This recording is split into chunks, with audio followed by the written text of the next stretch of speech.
News affects the market. फिर चाहे वो हिंडनबर्ग के रिपोर्ट के कारण अडानी ग्रुप में बहुत बड़ा डाउनफॉल हो, या फिर एलन मस्क के ट्वीट के बाद टेस्ला के शेयर्स हों, या फिर आईफोन के रिलीज़ होने के बाद एप्पल के स्टॉक्स हों, सभी में न्यूज़ का इफेक्ट बहुत आम तरीके से देखा जा सकता है। न्यूज़ बहुत तरीके से अफेक्ट करता है मार्केट को। तो आज के इस वीडियो में समझेंगे हम कि how headlines moves the market. चलिए शुरू करते हैं वीडियो को। मैं हूँ शिवम और आप सभी को मेरा नमस्कार। तो जो स्टॉक मार्केट होता है वो इन्वेस्टर्स के सेंटिमेंट का रिफ्लेक्शन होता है, और ये सेंटिमेंट बनाने में न्यूज़ का बहुत बड़ा रोल रहता है। तो सेंटिमेंट न्यूज़ क्या करता है कि सेंटिमेंट को बहुत ज़्यादा स्ट्रॉन्ग या बहुत ज़्यादा वीक या तो फिर अनसर्टेन बना देता है, जिससे होता क्या है कि मास लेवल पे बाइंग या सेलिंग होती है और मार्केट में एक बहुत बड़ा मूव आता है। तो मेरे हिसाब से देखें तो मार्केट में दो तरीके के न्यूज़ होते हैं। एक जो पूरे स्टॉक मार्केट को इफ़ेक्ट करते हैं, एक जो किसी पर्टिकुलर सेक्टर को इफ़ेक्ट करते हैं। जो पूरे सेक्टर्स को इफ़ेक्ट करते हैं, जो पूरे स्टॉक मार्केट को इफ़ेक्ट करते हैं, उनमें से न्यूज़ होते हैं जो जियो पॉलिटिकल, जैसे रसिया यूक्रेन वार हो गया, या तो गोल्ड के प्राइसेस हो गए, ये सब मैटर इफ़ेक्ट करता है। ट्रीटीज़ हो गए हैं।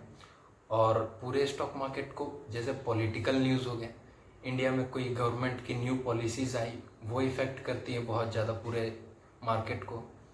और इकोनॉमिकल न्यूज़ जैसे unemployment rate, GDP growth, inflation rate, interest rate. और इस सेक्टर में अगर आप एक और ऐड करना चाहें तो हेल्थ एंड मेडिकल आप ऐड कर सकते हैं, जो कि ग्लोबल लेवल पे हो। जैसे कि इसका बेस्ट एग्जांपल है कोविड-19, जो पूरे वर्ल्ड के मार्केट को इफ़ेक्ट किया था।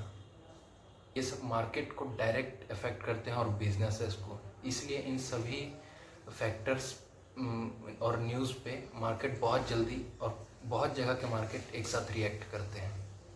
अब बात करते हैं ऐसे न्यूज़ जो सिर्फ पर्टिकुलर सेक्टर को इफ़ेक्ट करते हैं, जैसे कि कॉरपोरेट न्यूज़, जैसे मर्जर डीमर्जर, ये सब का न्यूज़। ये सब सिर्फ जिस कंपनी से वो न्यूज़ आती है, सिर्फ उस कंपनी को इफ़ेक्ट करते हैं। जैसे बहुत पहले हुआ था यस बैंक के साथ। यस बैंक के शेयर्स इसलिए गिरे क्योंकि उस कंपनी के खिलाफ बहुत नेगेटिव न्यूज़ आ गई थी मार्केट में। और इसमें आप हेल्थ एंड मेडिकल सेक्टर भी ऐड कर सकते हैं कि किसी कंपनी ने कोई नई दवाई बना ली तो उससे एज मिल जाता है, मार्केट में बुल रन मिल जाता है।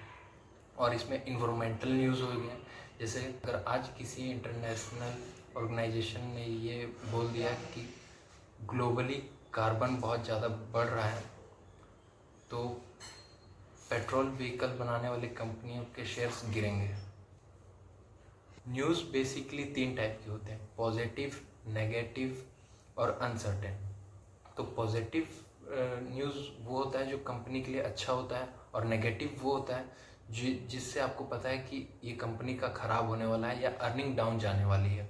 और तीसरा होता है अनसर्टेन, जिससे कुछ पता नहीं होता है कि आगे क्या होने वाला है। जैसे उसका बेस्ट एग्जांपल है इलेक्शंस, लोकसभा के इलेक्शंस अभी जो 2024 में हुए थे।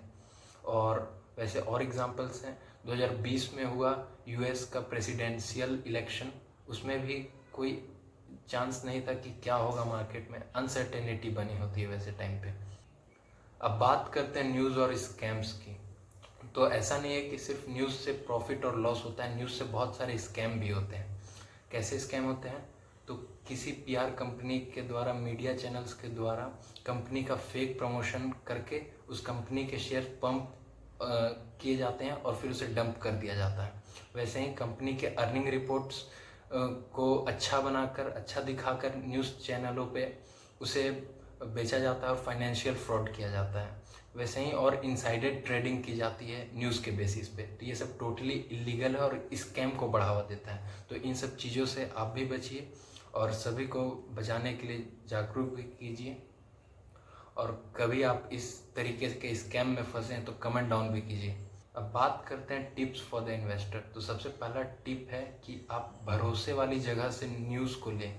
सब जगह के न्यूज़ पे भरोसा करना भी एक स्कैम को बढ़ावा दे सकता है। दूसरा, डाइवर्सिफाई योर पोर्टफोलियो।